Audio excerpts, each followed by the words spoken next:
The Ancient Mysteries and Secret Societies, Part 2. The entire history of Christian and pagan Gnosticism is shrouded in the deepest mystery and obscurity. For, while the Gnostics were undoubtedly prolific writers, little of their literature has survived.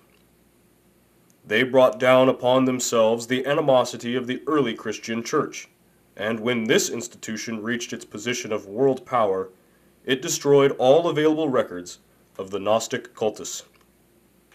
The name Gnostic means wisdom or knowledge and is derived from the Greek gnosis. The members of the order claimed to be familiar with the secret doctrines of early Christianity. They interpreted the Christian mysteries according to pagan symbolism. Their secret information and philosophic tenets they concealed from the profane and taught to a small group only of especially initiated persons. Simon Magus, the magician of New Testament fame, is often supposed to have been the founder of Gnosticism. If this be true, the sect was formed during the century after Christ, and is probably the first of the many branches which have sprung from the main trunk of Christianity. Everything with which the enthusiasts of the early Christian church might not agree, they declared to be inspired by the devil. That Simon Magus had mysterious and supernatural powers is concealed even by his enemies, but they maintained that these powers were lent to him by the infernal spirits and furies which they asserted were his ever-present companions. Undoubtedly, the most interesting legend concerning Simon is that which tells of his theosophic contests with the Apostle Peter, while the two were promulgating their differing doctrines in Rome. According to the story that the Church Fathers have preserved, Simon was to prove his spiritual superiority by ascending to heaven in a chariot of fire. He was actually picked up and carried many feet into the air by invisible powers. When St. Peter saw this, he cried out in a loud voice, ordering the demons, spirits of the air, to release their hold upon the magician. The evil spirits, when so ordered by the great saint, were forced to obey. Simon fell a great distance and was killed, which decisively proved the superiority of the Christian powers. This story is undoubtedly manufactured out of whole cloth, as it is only one out of many accounts concerning his death, few of which agree. As more and more evidence is being amassed to the effect that St. Peter was never in Rome, its last possible vestige of authenticity is rapidly being dissipated. That Simon was a philosopher there is no doubt, for wherever his exact words are preserved, his synthetic and transcending thoughts are beautifully expressed. The principles of Gnosticism are well described in the following verbatim statement by him, supposed to have been preserved by Hippolytus. Quote, "To you, therefore, I say what I say, and I write what I write. And the writing is this: of the universal aeons, periods, planes, or cycles of creative and created life in substance and space, celestial creatures, there are two shoots, without beginning or end, springing from one root, which is the power invisible, inapprehensible silence, baithos.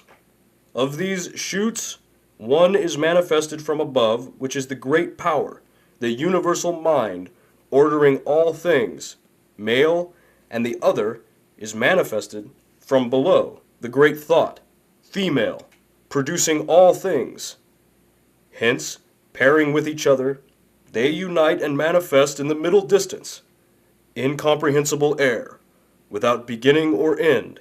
In this is the Father, who sustains all things, and nourishes those things which have a beginning and end." End quote. See Simon Magus by G.R.S. Mead.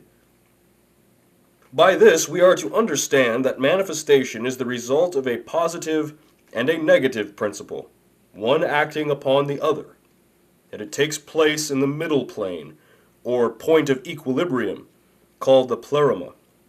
This pleroma is a peculiar substance produced out of the blending of the spiritual and material aeons.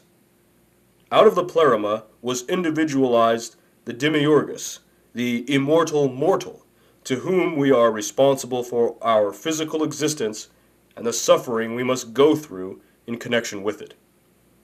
In the Gnostic system, three pairs of opposites, called syzygies, emanated from the Eternal One. These, with himself, make the total of 7. The 6, 3 pairs, aeons, living divine principles, were described by Simon in the Philosophumena in the following manner. The first 2 were mind, or nous, and thought, eponeia. Then came voice, phone, and its opposite, name, onoma, and lastly, reason, logismos, and reflection, enthumesis. From these primordial 6, united with the eternal flame, came forth the aeons, angels, who formed the lower worlds through the direction of the Demiurgus. See the works of H.P. Blavatsky. How this first Gnosticism of Simon Magus and Menander, his disciple, was amplified and frequently distorted by later adherents to the cult must now be considered. The school of Gnosticism was divided into 2 major parts, commonly called the Syrian cult and the Alexandrian cult. These schools agreed in essentials, but the latter division was more inclined to be pantheistic, while the former was dualistic. While the Syrian cult was largely Simonian, the Alexandrian school was the outgrowth of the philosophical deductions of a clever Egyptian Christian, Basilides by name, who claimed to have received his instructions from the Apostle Matthew. Like Simon Magus, he was an emanationist, with Neo-Platonic inclinations. In fact, the entire Gnostic mystery is based upon the hypothesis of emanations as being the logical connection between the irreconcilable opposites, absolute spirit and absolute substance, which the Gnostics believed to have been coexistent in eternity. Some assert that Basilides was the true founder of Gnosticism, but there is much evidence to the effect that Simon Magus laid down its fundamental principles in the preceding century.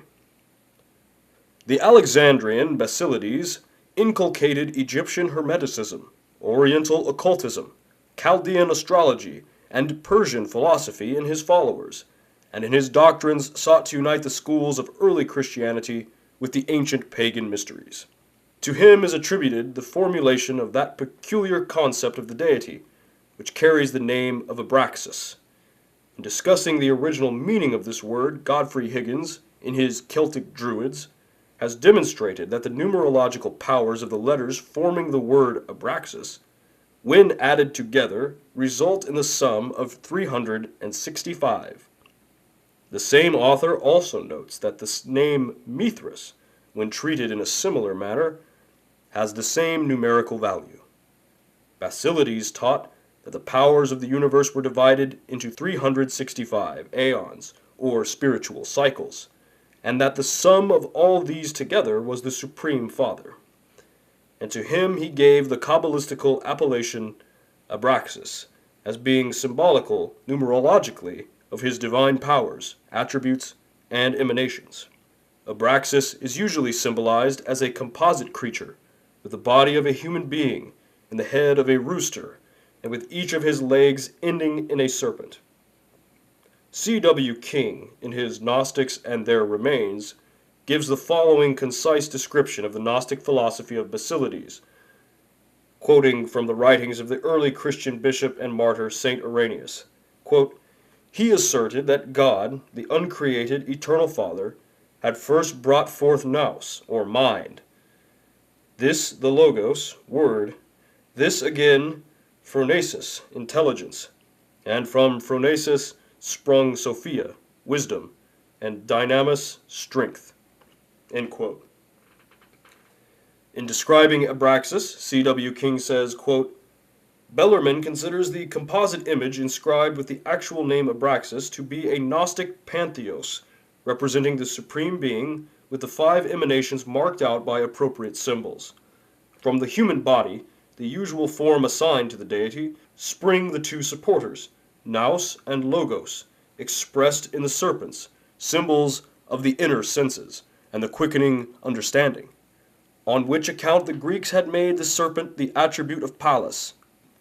His head, that of a cock, represents Phronesis, that bird being the emblem of foresight and of vigilance. His two arms hold the symbols of Sophia and Dynamis, the shield of wisdom and the whip of power." End quote.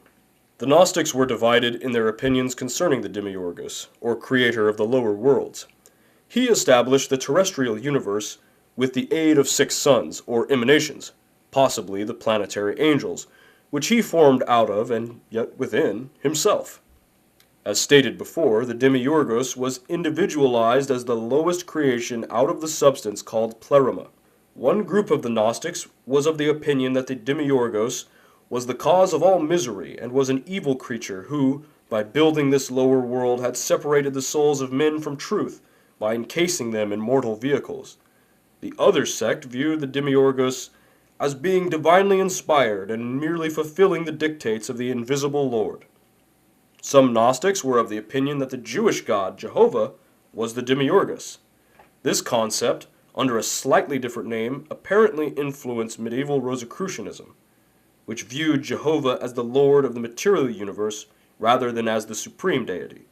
Mythology abounds with the stories of gods who partook of both celestial and terrestrial natures.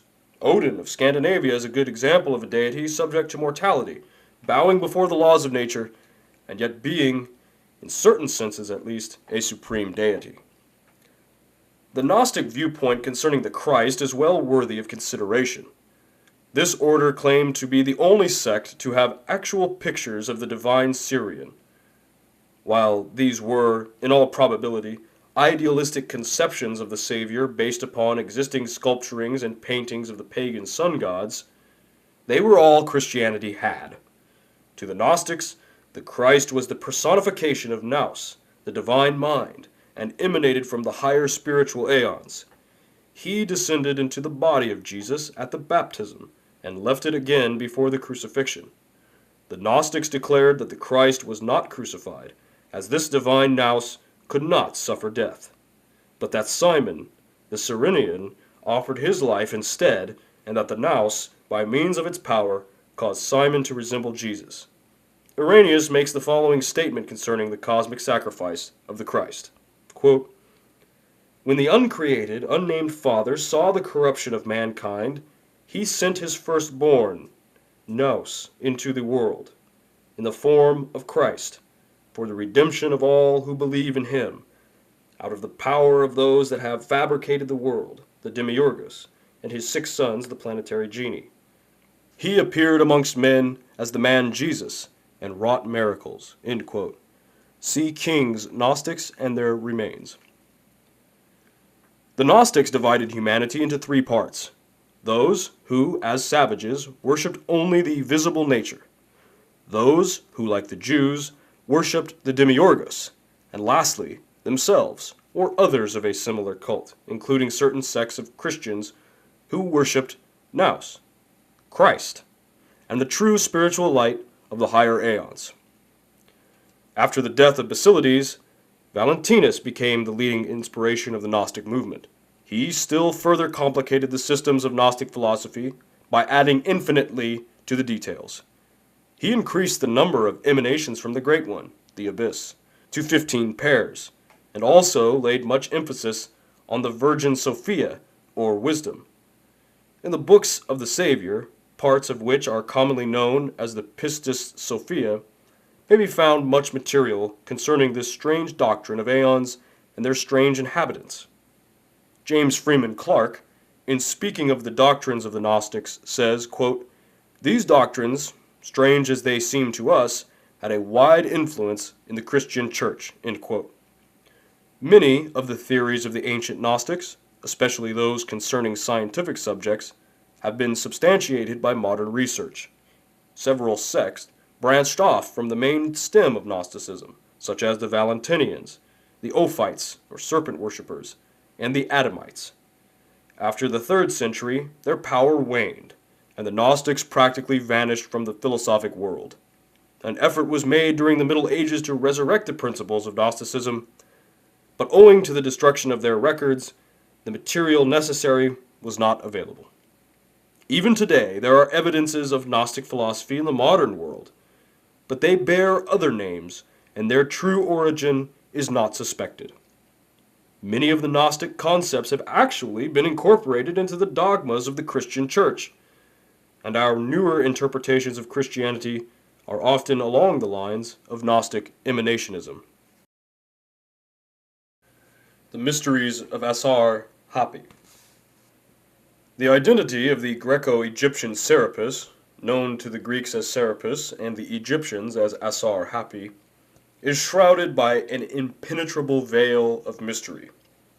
While this deity was a familiar figure among the symbols of the secret Egyptian initiatory rites, his arcane nature was revealed only to those who had fulfilled the requirements of the Serapic cultus. Therefore, in all probability, excepting the initiated priests, the Egyptians themselves were ignorant of his true character. So far as known, there exists no authentic account of the rites of Serapis, but an analysis of the deity and his accompanying symbols reveals their salient points. In an oracle delivered to the king of Cyprus, Serapis described himself thus, quote, "A god I am, such as I show to thee. The starry heavens are my head, my trunk the sea.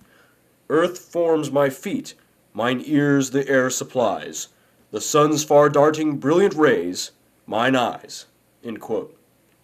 Several unsatisfactory attempts have been made to etymologize the word Serapis. Godfrey Higgins notes that Soros was the name given by the Egyptians to a stone coffin, and Apis was Osiris incarnate in the sacred bull. These two words combined result in Soros Apis, or Sorapis, quote, "the tomb of the bull," unquote. But it is improbable that the Egyptians would worship a coffin in the form of a man. Several ancient authors, including Macrobius, have affirmed that Serapis was a name for the sun, because his image so often had a halo of light about its head. In his Oration upon the Sovereign Sun, Julian speaks of the deity in these words, quote, "One Jove, one Pluto, one sun is Serapis," end quote. In Hebrew, Serapis is seraph, meaning to blaze out or to blaze up. For this reason, the Jews designated one of their hierarchies of spiritual beings seraphim. The most common theory, however, regarding the origin of the name Serapis is that which traces its derivation from the compound Osiris Apis.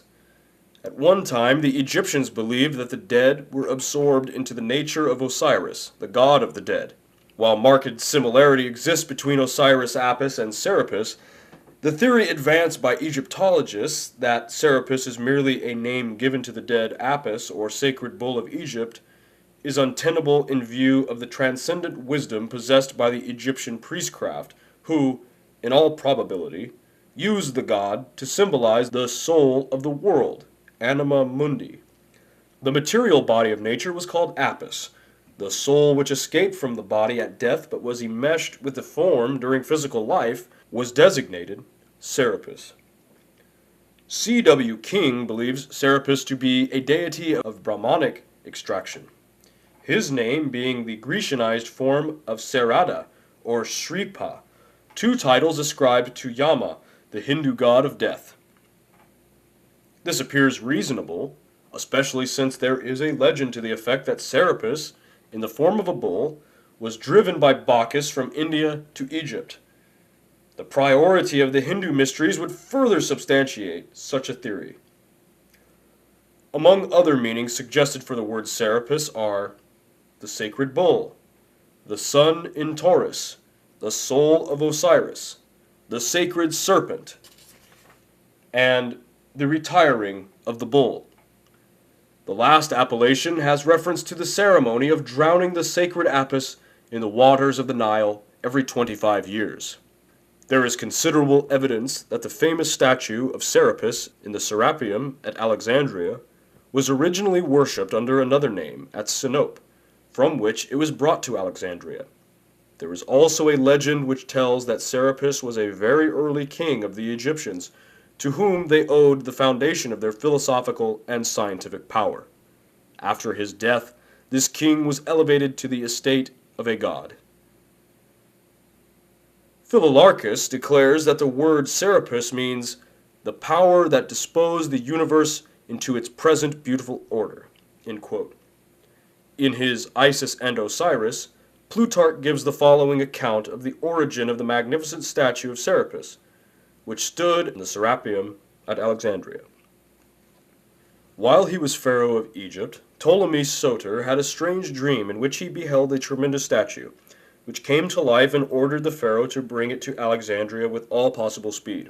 Ptolemy Soter, not knowing the whereabouts of the statue, was sorely perplexed as to how he would discover it. While the pharaoh was relating his dream, a great traveler by the name of Sosibius, coming forward, declared that he had seen such an image at Sinope. The pharaoh immediately dispatched Sotiles and Dionysius to negotiate for the removal of the figure to Alexandria. 3 years elapsed before the image was finally obtained, the representatives of the pharaoh finally stealing it and concealing the theft by spreading a story that the statue had come to life and, walking down the street leading from its temple, had boarded the ship prepared for its transportation to Alexandria. Upon its arrival in Egypt, the figure was brought into the presence of 2 Egyptian initiates, the Eumolpid Timotheus and Manetho, the Sebonite, who immediately pronounced it to be Serapis. The priest then declared that it was equivalent to Pluto. This was a masterly stroke, for in Serapis the Greeks and Egyptians found a deity in common, and thus religious unity was consummated between the 2 nations. Several figures of Serapis that stood in his various temples in Egypt and Rome have been described by early authors. Nearly all these showed Grecian rather than Egyptian influence. In some, the body of the god was encircled by the coils of a great serpent. Others showed him as a composite of Osiris and Apis. A description of the god that in all probability is reasonably accurate is that which represents him as a tall, powerful figure, conveying the twofold impression of manly strength and womanly grace. His face portrayed a deeply pensive mood, the expression inclining towards sadness. His hair was long and arranged in a somewhat feminine manner, resting in curls upon his breast and shoulders.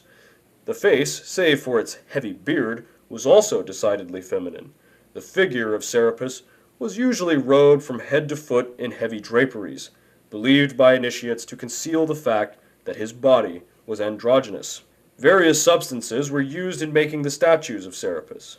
Some undoubtedly were carved from stone or marble by skilled craftsmen. Others may have been cast from base or precious metals.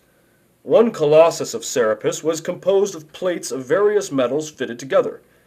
In a labyrinth sacred to Serapis stood a 13-foot statue of him, reputed to have been made from a single emerald. Modern writers, discussing this image, state that it was made of green glass poured into a mold. According to the Egyptians, however, it withstood all the tests of an actual emerald. Clement of Alexandria describes a figure of Serapis compounded from the following elements. First, filings of gold, silver, lead, and tin.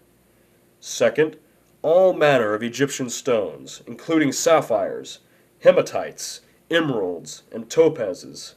All these being ground down and mixed together with the coloring matter left over from the funeral of Osiris and Apis. The result was a rare and curious figure, indigo in color. Some of the statues of Serapis must have been formed of extremely hard substances, for when a Christian soldier carrying out the edict of Theodosius struck the Alexandrian Serapis with his axe, that instrument was shattered into fragments and sparks flew from it. It is also quite probable that Serapis was worshipped in the form of a serpent, in common with many of the higher deities of the Egyptian and Greek pantheons. Serapis was called Theon Heptagrammaton, or the god with the name of 7 letters. The name Serapis, like Abraxas and Mithras, contains 7 letters. In their hymns to Serapis, the priests chanted the 7 vowels. Occasionally, Serapis is depicted with horns or a coronet of 7 rays. That evidently represented the 7 divine intelligences, manifesting through the solar light. The Encyclopedia Britannica notes that the earliest authentic mention of Serapis is in connection with the death of Alexander. Such was the prestige of Serapis that he alone of the gods was consulted in behalf of the dying king. The Egyptian secret school of philosophy was divided into the lesser and the greater mysteries, the former being sacred to Isis, and the latter to Serapis and Osiris. Wilkinson is of the opinion that only the priests were permitted to enter the greater mysteries. Even the heir to the throne was not eligible until he had been crowned pharaoh, when, by virtue of his kingly office, he automatically became a priest and the temporal head of the state religion. See Wilkinson's Manners and Customs of the Egyptians. A limited number were admitted into the greater mysteries. These preserved their secrets inviolate. Much of the information concerning the rituals of the higher degrees of the Egyptian mysteries has been gleaned from an examination of the chambers and passageways in which the initiations were given. Under the temple of Serapis, destroyed by Theodosius, were found strange mechanical contrivances constructed by the priests in their subterranean crypts and caverns, where the nocturnal initiatory rites were celebrated. These machines indicate the severe tests of moral and physical courage undergone by the candidates. After passing through these torturous ways, the neophytes who survived the ordeals were ushered into the presence of Serapis, a noble and awe-inspiring figure illumined by unseen lights. Labyrinths were also a striking feature in connection with the rite of Serapis, and E.A. Wallace Budge, in his Gods of the Egyptians, depicts Serapis, minotaur-like, with the body of a man and the head of a bull. Labyrinths were symbolic of the involvement and illusions of the lower world through which wanders the soul of man in its search for truth. In the labyrinth dwells the lower animal man, with the head of a bull, who seeks to destroy the soul entangled in the maze of worldly ignorance. In this relation, Serapis becomes the trier, or adversary, who tests the souls of those seeking union with the immortals. The maze was also doubtless used to represent the solar system, the bull man representing the sun dwelling in the mystic maze of its planets, moons, and asteroids. The Gnostic mysteries were acquainted with the arcane meaning of Serapis, and through the medium of Gnosticism, this god became inextricably associated with early Christianity. In fact, the Emperor Hadrian, while traveling in Egypt in AD 134, declared in a letter to Servianus that the worshippers of Serapis were Christians and that the bishops of the church also worshipped at his shrine. He even declared that the patriarch himself, when in Egypt, was forced to adore Serapis as well as Christ. See Parsons' New Light on the Great Pyramid. The little suspected importance of Serapis as a prototype of Christ can be best appreciated after a consideration of the following extract from C.W. King's Gnostics and Their Remains. Quote, "There can be no doubt that the head of Serapis, marked as the face is by a grave and pensive majesty, supplied the first idea for the conventional portraits of the Savior. The Jewish prejudices of the first converts were so powerful that we may be sure no attempt was made to depict his countenance until some generations after all that had beheld it on earth had passed away." End quote. Serapis gradually usurped the positions previously occupied by the other Egyptian and Greek gods, and became the supreme deity of both religions. His power continued until the 4th century of the Christian era. In AD 385, Theodosius, that would-be exterminator of pagan philosophy, issued his memorable edict, De Idolo Serapidis Duriendo, when the Christian soldiers, in obedience to this order, entered the Serapeum at Alexandria to destroy the image of Serapis which had stood there for centuries. So great was their veneration for the god that they dared not touch the image lest the ground should open at their feet and engulf them. At length, overcoming their fear, they demolished the statue, sacked the building, and finally, as a fitting climax to their offense, burned the magnificent library which was housed within the lofty apartments of the Serapeum. Several writers have recorded the remarkable fact that Christian symbols were found in the ruined foundations of this pagan temple. Socrates, a church historian of the 5th century, declared that after the pious Christians had razed the Serapeum at Alexandria and scattered the demons who dwelt there under the guise of gods, beneath the foundations was found the monogram of Christ. Two quotations will further establish the relationship existing between the mysteries of Serapis and those of other ancient peoples.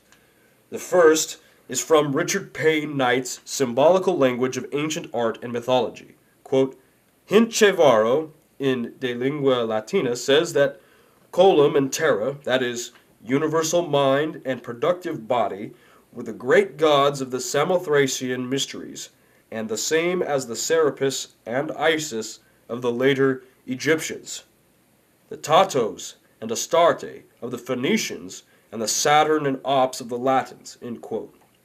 The second quotation is from Albert Pike's Morals and Dogma. Quote, Thee, says Martianus Capella in his Hymn to the Sun, dwellers on the Nile adore as Serapis, and Memphis worships as Osiris. In the sacred rites of Persia thou art Mithras. In Phrygia, Attis. In Libya bows down to thee as Ammon. And Phoenicia, Byblos, as Adonis. Thus the whole world adores thee under different names. End quote. The Odinic Mysteries. The date of the founding of the Odinic Mysteries is uncertain. Some writers declaring that they were established in the 1st century before Christ, others the 1st century after Christ. Robert McCoy, 33rd degree, gives the following description of their origin. Quote, It appears from the Northern Chronicles that in the 1st century of the Christian era, Sig, the chief of Azar, an Asiatic tribe, immigrated from the Caspian Sea and the Caucasus into northern Europe. He directed his course northwesterly from the Black Sea to Russia, over which, according to traditions, he placed one of his sons as a ruler, and as he is said to have done over the Saxons and the Franks. He then advanced through Cimbria to Denmark, which acknowledged his 5th son Skjold as its sovereign, and passed over to Sweden, where Gylf, who did homage to the wonderful stranger, was initiated into his mysteries, then ruled. He soon made himself master here, built Sigtuna as the capital of his empire, and promulgated a new code of laws, and established the sacred mysteries. He himself assumed the name of Odin, founded the priesthood of the 12 Drottars, or Druids, who conducted the secret worship and the administration of justice, and, as prophets, revealed the future. The secret rites of these mysteries celebrated the death of Balder, the beautiful and lovely, and represented the grief of gods and men at his death and his restoration to life. End quote. General History of Freemasonry.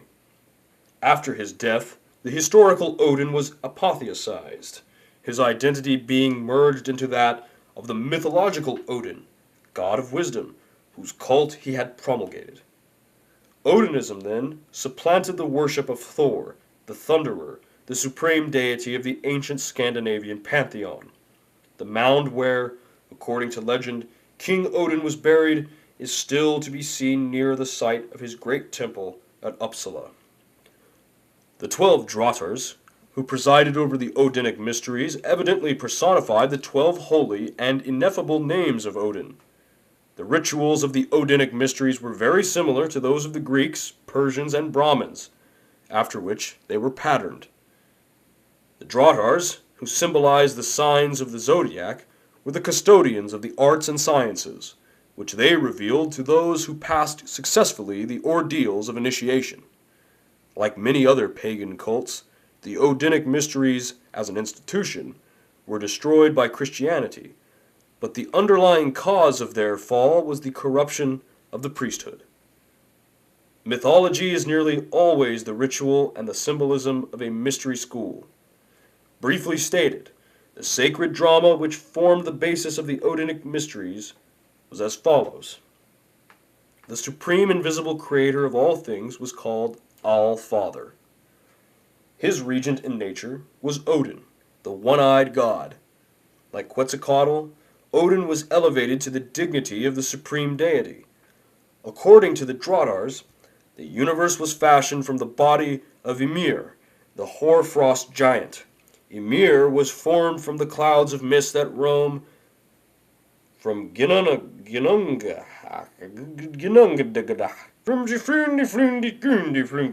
the great cleft in chaos. into which the primordial frost giants and flame giants had hurled snow and fire. The three gods, Odin, Vili, and Ve, slew Ymir, and from him formed the world. From Ymir's various members, the different parts of nature were fashioned.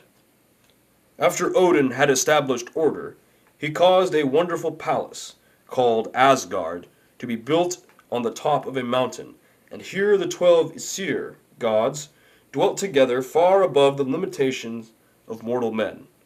On this mountain also was Valhalla, the palace of the slain, where those who had heroically died fought and feasted day after day. Each night their wounds were healed, and the boar whose flesh they ate renewed itself as rapidly as it was consumed. Balder the Beautiful, the Scandinavian Christ, was the beloved son of Odin. Balder was not warlike. His kindly and beautiful spirit brought peace and joy to the hearts of the gods, and they all loved him, save one. As Jesus had a Judas among his 12 disciples, so one of the 12 gods was false. Loki, the personification of evil. Loki caused Hothr, the blind god of fate, to shoot Balder with a mistletoe arrow. With the death of Balder, light and joy vanished from the lives of the other deities. Heartbroken, the gods gathered to find a method whereby they could resurrect this spirit of eternal life and youth. The result was the establishment of the mysteries. The Odinic mysteries were given in underground crypts or caves. The chambers, 9 in number, representing the 9 worlds of the mysteries. The candidate, seeking admission, was assigned the task of raising Balder from the dead. Although he did not realize it, he himself played the part of Balder. He called himself a wanderer. The caverns through which he passed were symbolic of the worlds and spheres of nature. The priests who initiated him were emblematic of the sun, the moon, and the stars. The 3 supreme initiators, the sublime, the equal to the sublime, and the highest, were analogous to the worshipful master and the junior and senior wardens of a Masonic lodge. After wandering for hours through the intricate passageways, the candidate was ushered into the presence of a statue of Balder the Beautiful, the prototype of all initiates into the mysteries. This figure stood in the center of a great apartment roofed with shields. In the midst of this chamber stood a plant with 7 blossoms, emblematic of the planets. In this room, which symbolized the home of the Aesir, or wisdom, the neophyte took his oath of secrecy and piety upon the naked blade of a sword. He drank the sanctified mead from a bowl made of a human skull, and, having passed successfully through all the tortures and trials designed to divert him from the course of wisdom, he was finally permitted to unveil the mystery of Odin, the personification of wisdom. He was presented in the name of Balder, with the sacred ring of the order. He was hailed as a man reborn, and it was said of him that he had died and had been raised again without passing through the gates of death. Richard Wagner's immortal composition, The Ring des Nibelungen, is based upon the mystery rituals of the Odinic cult.